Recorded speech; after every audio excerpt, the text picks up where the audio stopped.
साहेब, मी आमदार श्रीजा चव्हाण बोलते. हो मॅडम.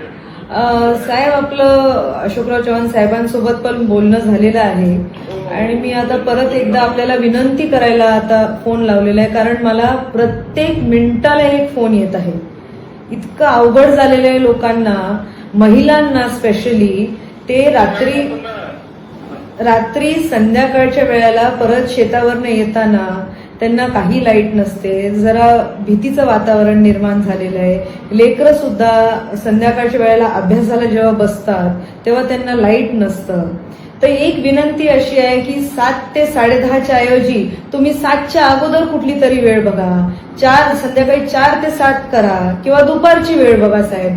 कारण रात्रीच्या वेळेला जर तुम्ही लाईट देणार नाही आहात तर गावातले लोक तर घाबरणारच ना साहेब. मॅडम, आपण थोडं बोलू का? जी मॅडम, याच्यामध्ये आपल्याला जे मिक्स फीडर आहे आणि जे सिंगल फेजिंग आहे, म्हणजे शेतीचे कन्झ्युमर जास्त आहे त्याच्यावरती, आणि वाडी वस्त्यामध्ये जे घर आहे जी ते जे फीडर आहे ना त्याच्यावर आपण हे त्यांना एजीला जो 8 तासाचा सप्ला आहे ते आपण देतो. त्याच्या व्यतिरिक्त आपण सिंगल फेजिंग देतो. पण साहेब, आता तुम्ही मला हे सगळं टेक्निकॅलिटीज समजून तर काही उपयोग नाहीये ना. गावात आज आता लाईट नाहीये, मला प्रत्येक क्षणाला फोन लावतायत लोक इतके चिडलेले आहेत साहेब. आता मी पण त्यांना काय उत्तर द्यावं असं मला होत आहे. माझी रिक्वेस्ट एवढीच असेल की ही जी लोड शेडिंग तुम्ही संध्याकाळच्या वेळेला करतायत 7च्या नंतरची, ती तुम्ही संध्याकाळी 4 वाजता सुरू करा ना. थोडं तरी प्रकाश असतं बाहेर, आणि ते मान्य आहे आपलं, पण हे आपण असं काहीच करत नाही. ऑल ऑफ सडन हे आपण नाही, पण आता लोकांना त्रास होत आहे साहेब. नाही, आता लोकांना त्रास होत आहे त्याचं. मला प्रत्येक क्षणाला एक फोन येत आहे साहेब. आता तुमच्याशी बोलताना मला 2 मिस कॉल झालेले. माझ्या अख्ख्या मतदारसंघातनं फोन येत आहेत मला. अख्ख्या तिन्ही तालुक्यावरनं मला फोन येत आहेत. तुम्हाला फोन लावायच्या अगोदर मला 18 मिस्ड कॉल होते साहेब. रिक्वेस्ट एवढी आहे की हे माझ्या मतदारसंघाचंच नाही तर जिल्ह्याभरात हा प्रश्न आहे.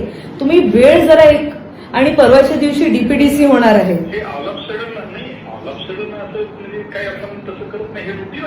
रुटीन आहे साहेब, पण आता लोकांना ती अवघड होत आहे, कारण शाळा सुद्धा सुरू झालेली आहे. लेकरांना संध्याकाळच्या वेळेला अभ्यास करायचा असतं. त्रास पण होत आणि शेती खूप मोठ्या प्रमाणात आपल्या मतदारसंघात आहे साहेब. रिक्वेस्ट एवढी आहे, 4 वाजता आपण हे टाइम शिफ्ट करून घ्यावे. आणि परवाच्या दिवशी डीपीडीसी आहे. मी तर माझं आराखडा पूर्ण तयार केलेलं आहे की आपण किती डीपी किती वेळात दिलेली आहे, किती पोल किती वेळात दिलेले आहे, किती डीपी किती वेळात चेंज झालेली आहे, आणि किती वेळ आपल्याला ह्या सगळ्या गोष्टीला करायला लागलंय. त्या दिवशी सगळं सोक्षमोक्ष तर होणारच आहे, पण आपण सुद्धा तयारीत यावं अशी विनंती. आणि साहेब, रिक्वेस्ट परत एकदा, संध्याकाळी 7च्या ऐवजी 4 वाजता तुम्ही लाईट बंद करा. म्हणजे ऍटलीस्ट संध्याकाळच्या वेळेला घरी स्वयंपाकाला लाईट असेल, घरी काम करून लोक संध्याकाळी येतात तेव्हा थोडीशी लाईट असेल. त्यामुळे रिक्वेस्ट एक एवढी आहे.